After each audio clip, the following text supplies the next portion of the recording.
चे विष्णुभाऊ कसबे मातंग समाजाच्या विविध मागण्यांसाठी पुणे येथे आझाद मैदान हिवाळी अधिवेशनावर 4 जानेवारीला धडकणार असून मातंग समाजाच्या विविध मागण्यांसाठी पदयात्रा काढली आहे। पुण्याहून सुरू झालेली ही पदयात्रा 24 डिसेंबर रोजी रात्री 10:30 वाजता पनवेल येथे विसाव्याला आली। यावेळी लहुजी शक्ती सेनेचे विष्णुभाऊ कसबे यांना पदयात्रेविषयी विचारले असता मातंग समाजाला अबकड वर्गवारी करून आरक्षण देण्यात यावे, तसेच लोकशाहीर अण्णाभाऊ साठे महामंडळ चालू करावे, मातंग समाजावरील अन्याय अत्याचार विरोधात ठोस पावले उचलण्यासाठी अशा अनेक मागण्यांसाठी हे आंदोलन करत आहेत। यावेळी त्यांच्याबरोबर पदयात्रेमध्ये सुमारे 25 ते 30 समाज बांधव पदयात्रेत सामील असून पुणे ते मुंबई दरम्यानचे ठिकठिकाणी समाज बांधव स्वागत करत आहे। पनवेलचे समाज बांधव पप्पू साळवे, पत्रकार शंकर वायदंडे, सुनील गवळी, राजू कांबळे, संदीप आमटे, नकुल कांबळे, नितीन गवळी, रवी गवळी, रामदास गवळी, संतोष खडसे, सुनील निकाळसे, हरीश नेटके, प्रवीण लालझरे, नामदेव रोकडे, सुरेश देडे, प्रदीप वायदंडे यांसह अनेक बांधवांनी भेट घेऊन पाठिंबा दर्शवला आहे। अनुसूचित जातीमध्ये एकत्रित असलेल्या 13% आरक्षणाची अवकडनुसार वर्गवारी करून जे उपेक्षित जे घटक ज्या जाती या अनुसूचित जातीमध्ये आहेत, ज्यांना अद्यापर्यंत या अनुसूचित जातीतील आरक्षणाचा लाभ मिळाला नाही, त्यामुळे या एकत्रित आरक्षणाची अवकडनुसार वर्गवारी करण्यात यावी। त्याचबरोबर 4 मार्च 2019 रोजी आरक्षण क्रांती लढ्यातील शहीद झालेले संजय भाऊ ताकतोडे यांनी 4 मार्च 2019ला बिंदुसारा डॅम या ठिकाणी बीड जिल्ह्यामध्ये मातंग समाजाला स्वतंत्र आरक्षण मिळालं पाहिजे या प्रश्नावर त्यांनी जलसमाधी घेतली। जलसमाधी घेतल्यानंतर शासनाने, पालकमंत्री आणि मुख्यमंत्र्याने जिल्हाधिकाऱ्यामार्फत पत्र देऊन ताकतोडे कुटुंबियांना 10 लाखाची मदत आणि नोकरीचं आश्वासन दिलं। मात्र 2 वर्ष झाली तरी ते आश्वासन अद्यापर्यंत या सरकारकडून पाळलं गेलं नाही। मागील आठवड्यात आपल्याला ज्ञात असेल, आपण पाहिलं असेल की मुख्यमंत्र्यांनी मराठा आरक्षणामध्ये जे शहीद झालेले जे तरुण आहेत, युवक आहेत, त्या सर्वच कुटुंबियांना या ठिकाणी 10 लाखाची मदत आणि काही लोकांना या ठिकाणी त्यांनी नोकरीमध्ये सामावून घेतलेलं आहे। मात्र दुर्दैवाने 4 मार्च 2019 रोजी मातंग आरक्षण लढ्यातील शहीद झालेले संजय भाऊ ताकतोडे यांच्या कुटुंबियांना 1 रुपयाची देखील या ठिकाणी मदत झालेली नाही। ती मागणी घेऊन या ठिकाणी आम्ही मुंबईकडे जात असताना मातंग समाजाचे इतर अनेक प्रलंबित प्रश्न आहेत। मागील 7 वर्षापासून लोकशाहीर अण्णाभाऊ साठे विकास महामंडळ हे बंद पडलेलं आहे। त्या ठिकाणी देखील 1000 कोटीची आर्थिक तरतूद करण्यात यावी।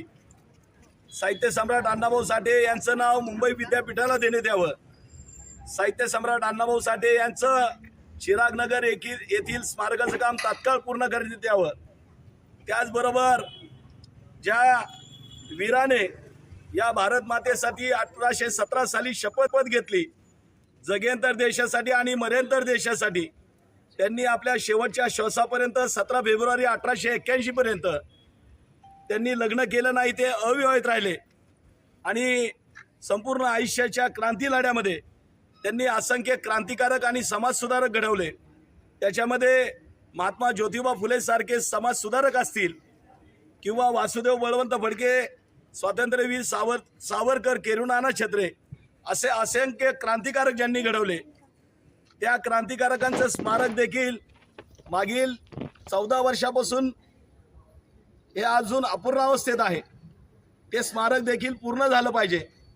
आद्य क्रांतिगुरू लहुजी वस्ताद साळवे यांचा पुतळा विधान भवन आणि संसद भवनाजवळ बसवला पाहिजे।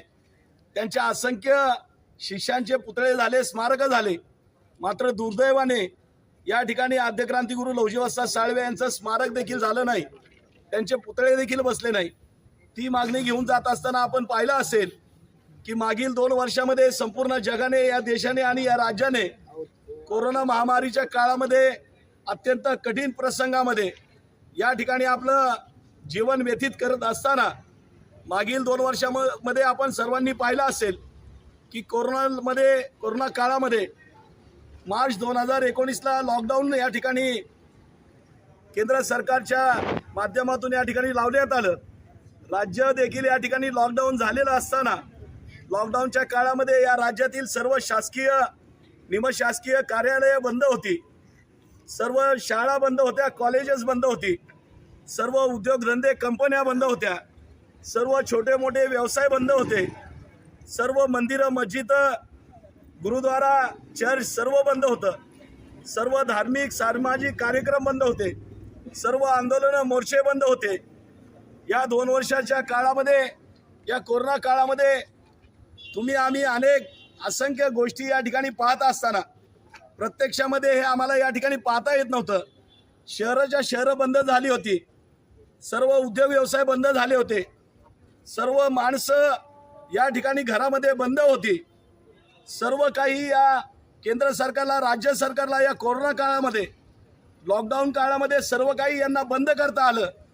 मात्र दुर्दैवाने आपण पाहिलं तर या मागील 2 वर्षाच्या काळामध्ये माझ्या मातंग समाजावरती होत असलेले अन्याय अत्याचार मात्र दुर्दैवाने या केंद्र आणि राज्य सरकारला, या नालायक सरकारला बंद करता आले नाहीत. अत्यंत खेदाने या ठिकाणी व्यक्त करावं लागतं. मागील आठवड्यातलीच घटना अमरावती या ठिकाणी लोणी टाळे माझ्या मातंग समाजावरती होत असलेले अन्याय अत्याचार मात्र दुर्दैवाने या केंद्र आणि राज्य सरकारला, या नालायक सरकारला बंद करता आले नाहीत. अत्यंत खेदाने या ठिकाणी व्यक्त करावं लागतं. मागील आठवड्यातलीच घटना अमरावती या ठिकाणी लोणी टाकळी नावाचं गाव आहे, त्या ठिकाणी आमच्या महिला भगिनीवरती बलात्कार करण्यात आला. तिच्यावरती बलात्कार करून तिचा निगरूनपणे त्या ठिकाणी खून करण्यात आला. दुर्दैवाने या ठिकाणी अशा असंख्य घटना घडत असताना मागील 3 महिन्यापूर्वी आपल्याला ज्ञात असेल की सोलापूर जिल्ह्यातील माळशिरस तालुक्यामध्ये बोरगाव या ठिकाणी मातंग समाजातील तरुण साठे नावाचा व्यक्ती तो त्या ठिकाणी मृत झाला असताना त्याची प्रेतयात्रा घेऊन समाज बांधव, त्याचे नातेवाईक गावातून जात असताना त्या गावातील जातीवाद्यांनी त्याला जाण्यासाठी, अंत्यविधी करण्यासाठी त्यांना रस्ता दिला नाही आणि स्मशानभूमीमध्ये त्यांचा अंत्यविधी करू दिला नाही. दुर्दैवाने त्या ठिकाणी लवचिक शक्ती सेनेचे पदाधिकारी पोहोचले आणि त्यांनी त्या ठिकाणी साठेंचा मृतदेह घेतला आणि बोरगाव ग्रामपंचायत त्या कार्यालयाजवळ त्या मृताची त्या ठिकाणी अंत्यविधी करण्यात आला. हे आपण सर्व पाहिलं असेल. खेदाने या ठिकाणी व्यक्त करावं लागतं की आम्ही या व्यवस्थेतली माणसं आहोत. या व्यवस्थेमध्ये आम्ही राहत असताना प्रामाणिकपणे इमानदारीद्वारे या राज्याची, या देशाची सेवा करत असताना या ठिकाणी 70 वर्षाच्या कालखंडामध्ये परिस्थिती पाहिली तर मातंग समाज आज देखील प्रचंड प्रमाणामध्ये उपेक्षित राहिलेला समाज आहे. आज या महाराष्ट्र राज्यामध्ये असलेल्या झोपडपट्ट्यातील आपण संख्या पाहिली तर सर्वात जास्त प्रमाणामध्ये माझा मातंग समाज त्या ठिकाणी राहतो. सर्वात जास्त प्रमाणामध्ये आपण पाहिलं तर या ठिकाणी या समाजाला न्याय मिळाला नाही. या ठिकाणचा ऊसतोडणी कामगार असेल, या ठिकाणचा वीटभट्टी कामगार असेल किंवा या ठिकाणी मोलमजुरी करणारा किंवा घरकाम करणारा आमचा समाज भगिनी असेल, या सर्वांना या ठिकाणी अत्यंत वाईट परिस्थितीला या कोरोना काळामध्ये सामोरं जावं लागलं. या परिस्थितीमध्ये सरकारकडे आम्ही अनेक वेळा मागणी केली की आमचे बँड व्यवसाय या ठिकाणी आमच्या लोकांचा रोजगार बंद झालेले, त्यांना मदत जाहीर करा. अशा असंख्य प्रश्न घेऊन आम्ही सरकारच्याकडे जात असताना यापूर्वी देखील 2 पदयात्रा झाल्यात. त्यामध्ये पुणे ते नागपूर असेल, त्यानंतर मुंबई ते कोल्हापूर असेल. मुंबई ते कोल्हापूर पदयात्रेदरम्यान या ठिकाणी मला येण्याचं भाग्य लाभलं.